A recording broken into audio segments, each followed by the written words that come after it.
Well, it's done, it's up, it's operational. I'm ready to show you guys how it works. If you haven't seen the videos already of how we built our barn, we actually built it ourselves. We didn't hire a contractor or nothing like that, except for the concrete. So if you're curious about that, watch this video and then go back on the channel and see the other videos that shows us building it. And then last but not least, if you haven't already, hit that like button and subscribe. Let me show you around. Hey everyone, welcome to South Central Missouri. It doesn't really get, I mean it's cold outside, it's chilly in here too, but it's not cold enough that we get a lot of snow. And we roughly have about 3 months of winter where the grass really doesn't grow at all. And the high temps won't reach above, say, 45.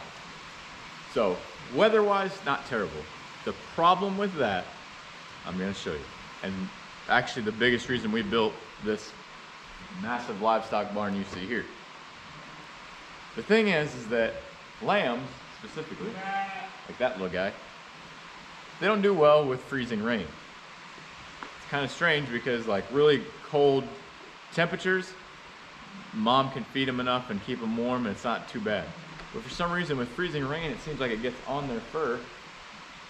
I'll show you. So these two right here, they are about 3 days old and they're good and heavy. They're very hardy babies and they're very warm.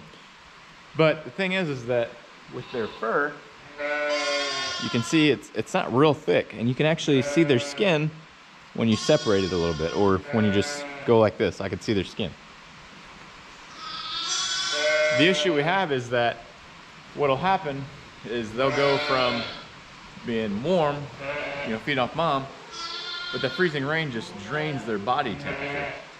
I'm not sure, I don't understand the physics of it exactly, because I felt like snow would be worse, even though I know snow can act as an insulator.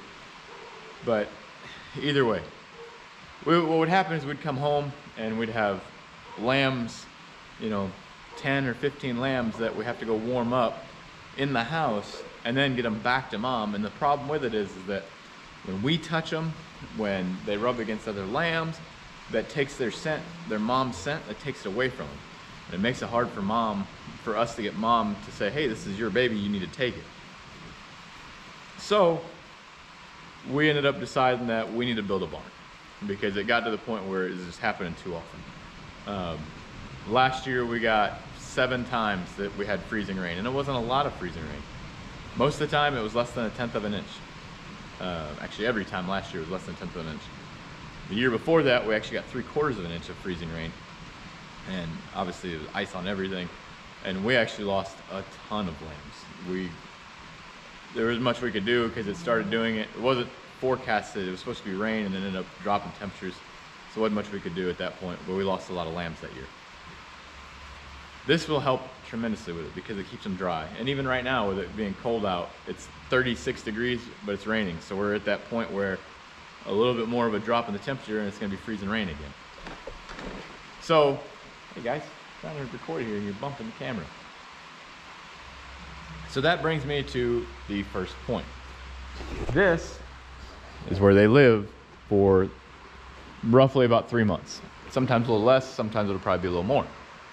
And the way it works is that, so like this year, December 18th is when we brought them in out of the pastures, and there was still grass for them to eat, but it was getting low. So at that point, it's good to leave the grass where it's at so that when springtime hits, it'll grow back quicker.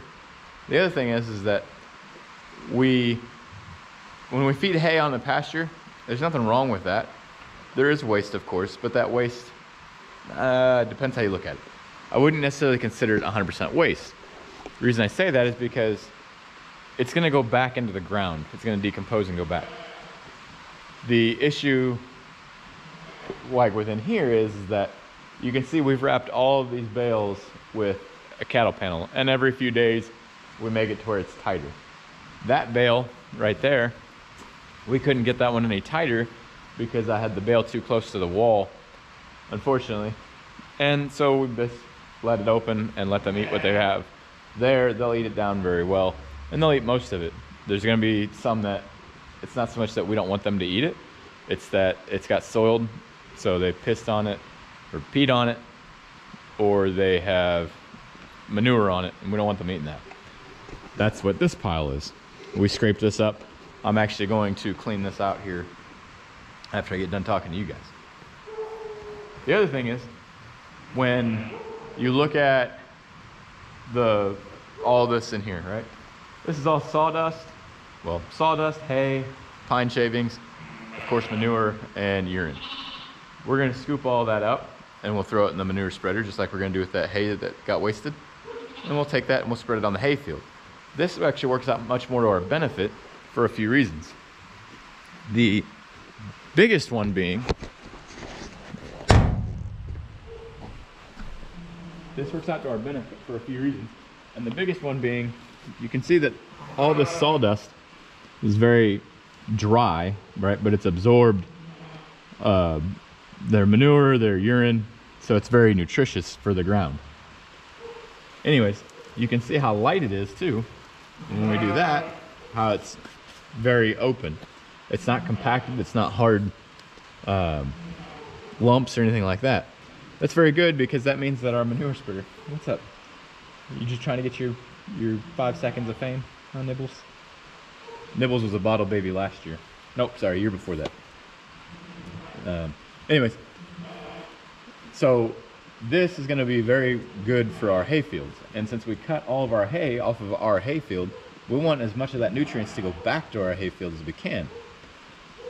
Because it costs me more manure, or sorry, more in fertilizer if, let's say, I feed it on my pastures. Now it does help my pastures some, but not enough. I still have to fertilize. So there's that aspect to it. And then the final and probably biggest one is it's a controlled environment. They are lambing in a controlled environment. I'm keeping them dry, I'm keeping them clean. If they have issues, it's easy for me to come in here and see where they're at. It's easy for me to find the lambs. There's nowhere for them to hide, other than if they were to get kind of behind a bale, but we even check that, it's very easy. So this takes a lot of the variables and the complications from our lambing season and eradicates them. We don't give hormones or anything like that. They breed naturally on their own, and naturally they tend to lamb in early, well, the early side would be early December, late November. The late side would be February, early March. We generally don't have anything born that late. They usually go right around Christmas time through the first 3 weeks of January. So basically Christmas time through the end of January, and we're pretty much done lambing, and there might be 1 or 2 that lamb in early February. The benefit, or the bigger benefit to that, I'll show you. So right now, if we were to separate everybody, right? So let's say that we went through here and we did this. So we went through, she has a bag, she needs to go in the barn. She has a bag, needs to go in the barn. She has very little of a bag. Nah, we'll wait. We don't put her in the barn, right? So let's say that we separate our animals like that, and who's about to give birth and who is not ready to give birth within the next week. If we did that, now we have twice as much hay being fed in theory, because we're gonna have to have hay in here all the time. Hay has to be there, and we are firm believers in letting them eat as much hay as they want, as long as they want. We do not cut them off from any food. No matter what we do, no matter how good our hay is, it will never be as good as pasture grass, ever. There's just nothing we can do about that. There's always a nutrient loss.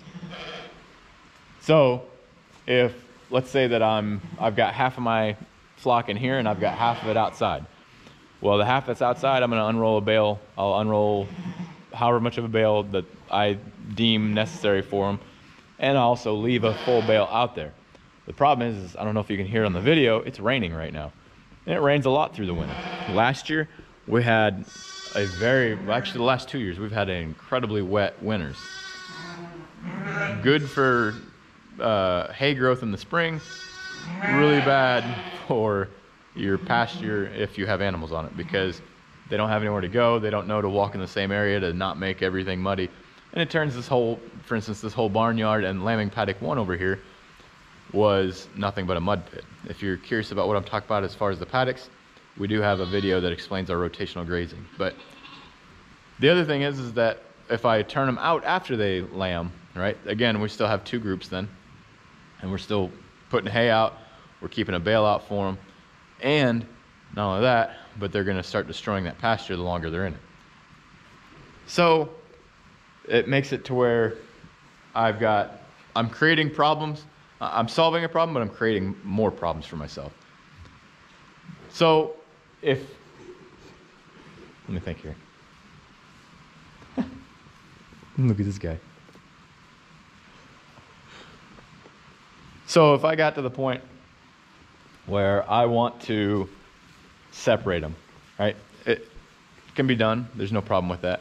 And honestly, the bigger our flock gets, once we get above 200, we're going to have to do that.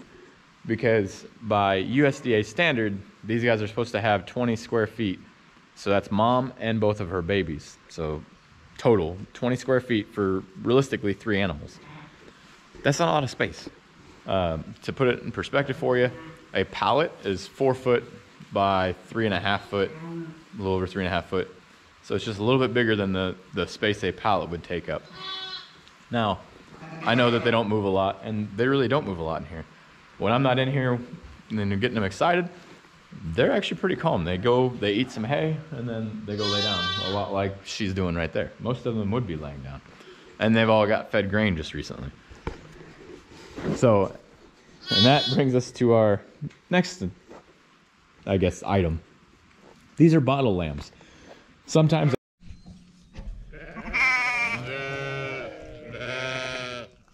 I guess you guys are hungry again?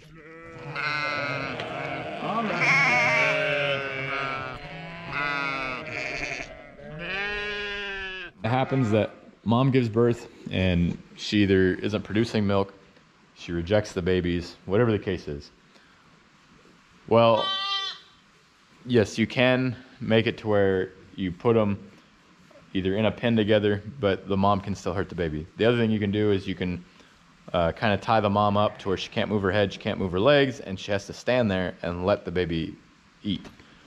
I really hate doing that because it puts stress on the mom that's not necessarily needed. It puts stress on the baby that's not necessarily needed. So that makes me feel like it's not something that needs to be done. And I don't know, yeah, it's good for the mom to get rid of the milk if she has it, but if not, her body will reabsorb it. These guys, we had problems with their mom last year, and we gave her another chance because we thought just the circumstances, it's bad weather, so we gave her benefit of the doubt. It's just time for her to go. She just doesn't have a place here at our farm, unfortunately. But this gives us the opportunity to have our bottle lambs out here. We have our bucket set up right here for our bottle lambs. If you're curious how we take care of them, we have another video on the channel talking about caring for bottle lambs. And then we also have our heat lamp. Now we do a heat lamp for them because right now it is cold. And with the 2 of them, they're probably fine, but it is gonna be a little chillier tonight, so we just wanna be sure of it.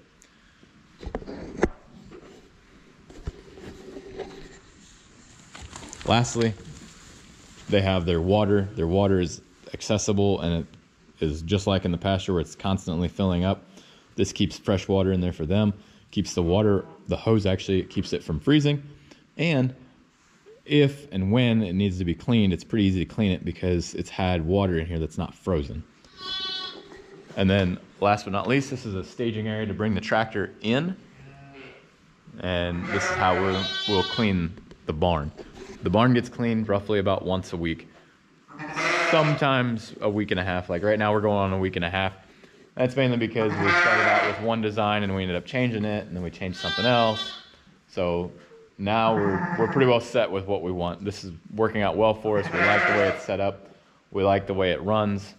They seem to like the way it runs. Nobody's upset other than her, who we took one baby she rejected, the other baby we took away because she's just not producing milk.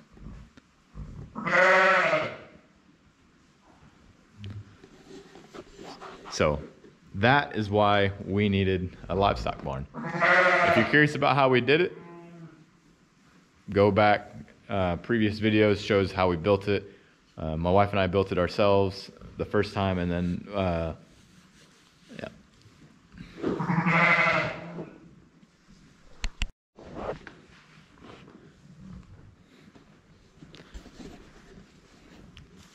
Oh man. Basically, that's how our operation works during the winter. If you're curious about what we do anywhere else or any other time, go back and watch previous videos. We upload videos weekly. If you haven't already, hit that like button, subscribe to the channel if you're new here, or if you haven't already, because statistics show that 60% of you that watch our channel are not subscribed. And we'd appreciate you subscribing. It's 100% free. And that's it.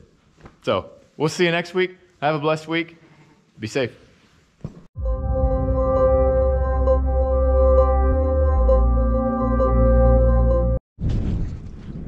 I thought it'd be fun as part of this farm or barn tour rather, just to show you guys what these guys do all day when we don't go in there and bother them. So what I'm gonna do is I'm gonna give you a 24-hour time lapse real quick. I'll make it real fast so you can just see that what they do exactly all day and kind of what their normal day looks like. Turn some lights on so you can see. There we go. So the time lapse will run from right now, it's lunchtime, until lunchtime tomorrow, and then I'll go ahead and throw it in the video for you.